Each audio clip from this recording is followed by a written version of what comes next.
So in case of an electrolyzer or any machine involved, the efficiency related to the how much energy you put in and how much energy and getting out of that. Hey you all, hope you all are doing well and healthy. I'm your host Tulka, working at Greenzer Energy India Limited. If you have heard our first episode, you already know that the green hydrogen conversation is not just about the big promises and the policy headline.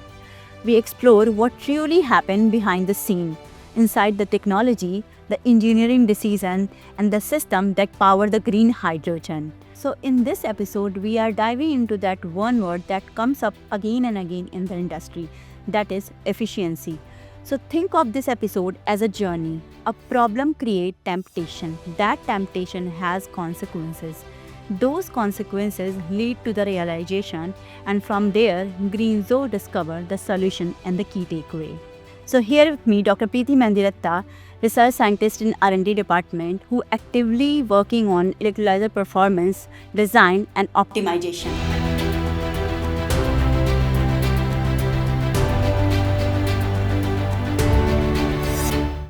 Dr. Preeti, welcome to the Green Hydrogen Conversation. Thank you so much, Tulika, for this invitation. Thank you. Okay, all right. So begin with the basics. In the industry, when we talk about the electrolyzer efficiency, we usually quote the specific energy consumption. So, Dr. Preeti, what actually controls this number in a real operating system? In case of an electrolyzer or any machine involved, the efficiency related to the how much energy you put in and how much energy getting out of that. So in case of an electrolyzer system, the energy is basically efficiency comes out to the how much energy you are putting in and how much hydrogen you are producing out of this. So if we talk about any kind of an electrolyzer, it is the basically governed by the two technical parameters, that is the current density and the voltage involved. And the energy for this, it's a specific energy consumption is like the energy you are getting out for the production of the green hydrogen. For that, for the unit production of hydrogen, how much energy you're requiring. So, you are saying that how much power goes in and how much hydrogen comes out. It's totally dependent on the voltage and the current density. Right. Saying like that. Correct. Okay, so let's take current density first. What happened when operator decide to increase it? So like for the current density is basically the current flowing through the cross-sectional area of the plate inside an electrolyzer. So it's a current density. So current, when you are moving this current density inside an electrolyzer is, and if you wanted to increase this. Okay. So firstly, in the layman, if I tell you about what is the current density, it is basically the current producing per unit area of the electrodes. So it's actually when electrolyzer is there, so the whole play of electrolyzer is moving around the current density only. And the total efficiency, the H2 production efficiency and cell efficiency, current efficiency, the total efficiency of the system is actually moving around the current density only. Okay. So for if you saying like that you wanted to increase this, so it's like an accelerating your car. Like you wanted to reach your destination faster, so you need to accelerate your car, and but your fuel consumption will be more. On the similar manner, when you are increasing the current density in an electrolyzer, so it is also like the hydrogen production will be more, but on the other side your power consumption will be more. Okay, so you're saying that higher production if like rises and there is some internal losses too. You can say like that. Correct. Like without reporting, you are reporting the efficiency. Without reporting your current density is meaningless. And I must say, Preeti, that acceleration example is make it more clear like that. Yeah, it's more hydrogen you will get produced if you are increasing your current density. So and because there is some internal losses, ohmic losses, electrochemical losses, and there are other losses are involved in the complete scenario. Okay. So that's why it's reporting it's quite meaningless if you are not mentioning the current density. Okay, so if there is a internal losses rises, so definitely there is a voltage must respond as well.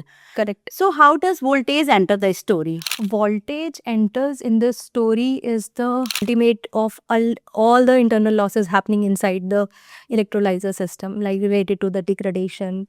Initially, your system can start with some of the initial voltages. See, I tell you like one good example.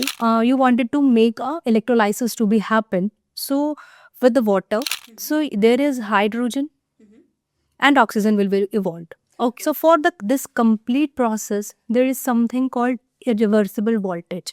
This voltage is just 1.23 Okay. for as in green hydrogen equation for this equation electrolysis. Only this reversible voltage is required. This is 1.23 volt. Okay. Due to some overpotentials or some other internal losses, this comes around related to the higher heating value of hydrogen or the lower heating value of hydrogen is around 1.6 to 1.7 volts. So, but in case of the initially the electrolyzer may consuming 1.6 or 1.7, so you need to calculate also the voltage efficiency of the system. Okay. Suppose that it is 1.8, so your voltage efficiency will become 82%. Okay. Yeah, right. So if initially your system is giving you 1.7 or 1.8 electron volts, and with the time it can goes up to 2 volts. So this is the degradation that has actually happened, and this value of 2 volt is telling you that your system is actually degrading. So voltage comes into the picture is the ultimate of all the internal losses happening inside the electrolyzer. Okay, so you're saying that the voltage. So what happened in the real operating system, like in the inside the system, what happened is totally dependent on the voltage. Voltage shows like that. Correct. Voltage and the current, as I mentioned, and which ultimately related with the power consumption. So connecting to the previous question, so how does well-designed system avoid this imbalance? And to more concrete to our listener, can you share the real performance example to reflect in the balance in the action? Sure, definitely. Every electrolyzer system, not only the alkaline one, has a story of balanced behind it. Okay. So, in case of an alkaline electrolyzers, also the optimized current density and the correcting voltage, we have achieved. The Greenzo has achieved this target of 4.2 kilowatt hour per nm cube of hydrogen production. So, with an optimized current distribution, the operating voltage, and the proper circulation of electrolyte inside the stack, all these matters in this targets. So if you have this optimized values on the parameters, so this keeps your voltage stable even also for the long operational hours related to the degradation I'm talking about. Okay. So it's come to like thoughtful engineering behind it. We can say like Exactly. the Greenzo has a commendable job and the Greenzo team has a commendable job like that. Yes, correct. So previous question bring us and another important layer beyond operation. So apart from operating condition, how do material and manufacturing quality matter here? Sure, Durika, it's a nice question here for our conversation. They are the critical points basically. Here there are many other parameters which defines you the quality of electrolyzer you are manufacturing. We are also the manufacturer of alkaline electrolyzer.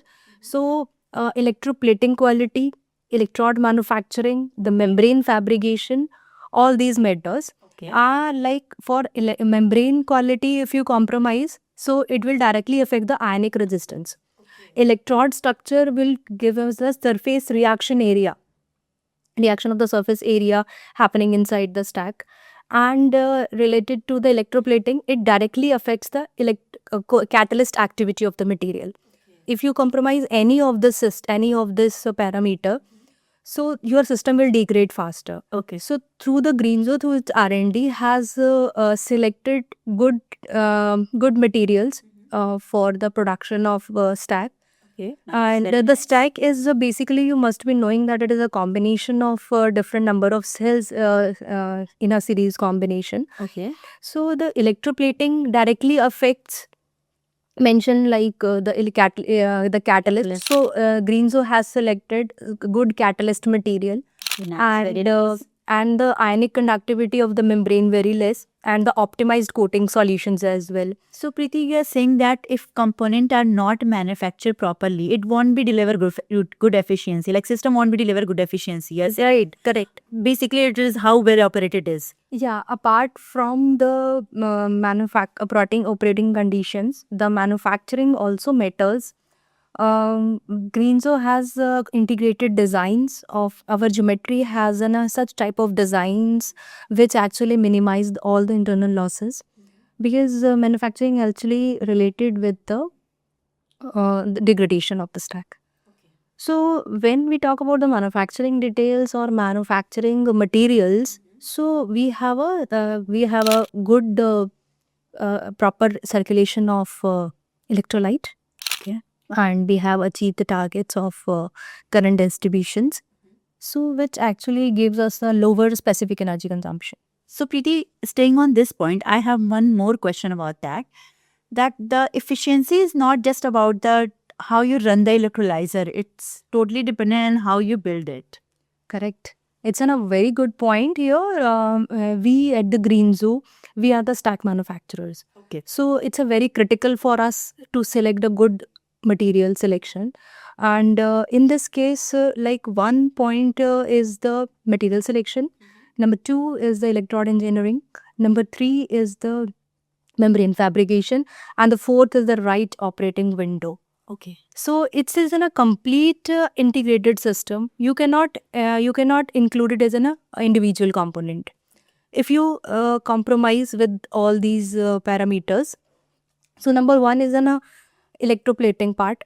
If your catalyst is very conductive and you have chosen a very good catalyst, but your substrate is not good, Okay. so it will initially the performance will be very good, but after some time it will going to degrade quickly. Initially performance will be good, electrode spacing is not good, and so your membrane will give you some degradations. So even if your membrane is very highly conductive, it will get degrade easily if your electrolyte circulation is not proper or your electrode spacing is not good. And let's comes to the third point of electrode structure. It will going to trap the bubbles Okay. inside the system.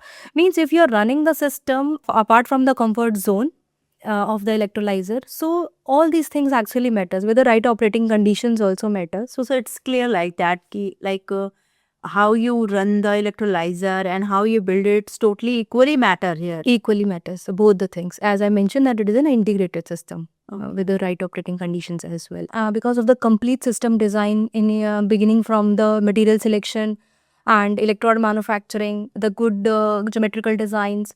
So Greenzo has consistently delivering its output of specific lower consumption and with the good operating conditions, with less degradation and under the real operating conditions. You see, it seems very impressive like that. Like Greenzo has a very good job in your team. Yeah, thank you. So, Dr. Preeti, I have heard that Greenjo is also a member of BIS committee.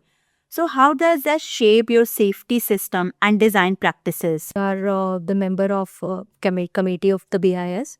Yeah. And it's actually giving our involvement with the BIS, giving us an early stage detection of the validation related to the stacks. And as these standards are in process of making for the only the electrolyzer stack, we have already a safety standard for BIS as issued by that is 22734 already which exists, but the standard is under formulation related to only the stack manufacturing. Yeah. So we are also in process for searching of the testing facilities and across India or all over the globe also.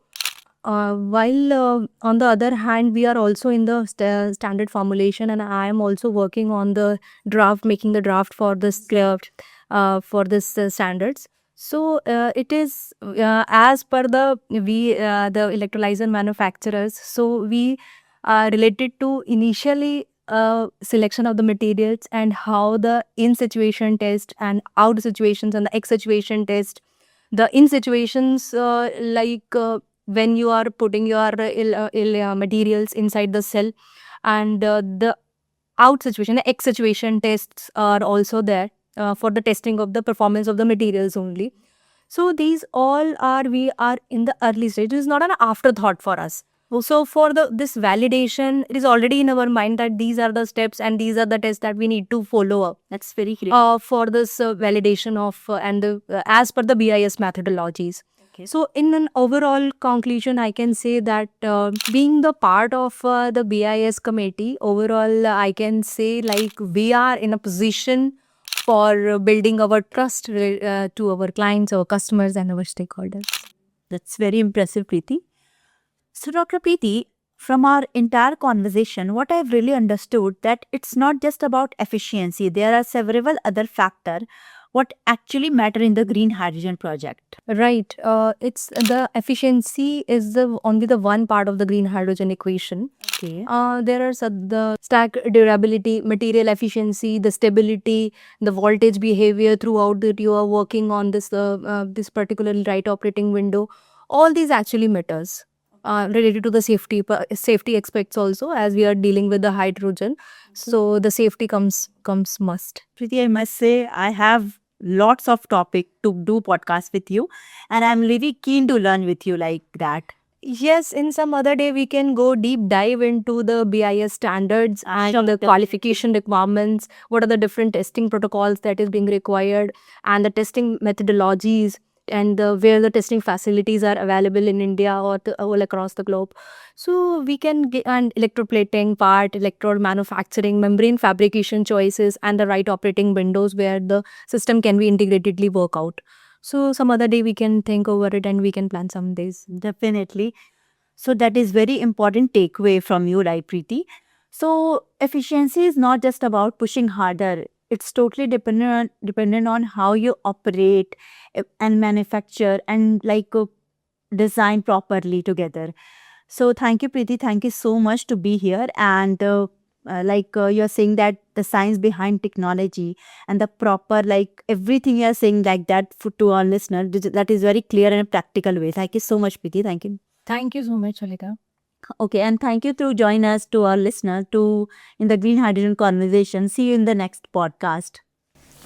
Go Green Zo.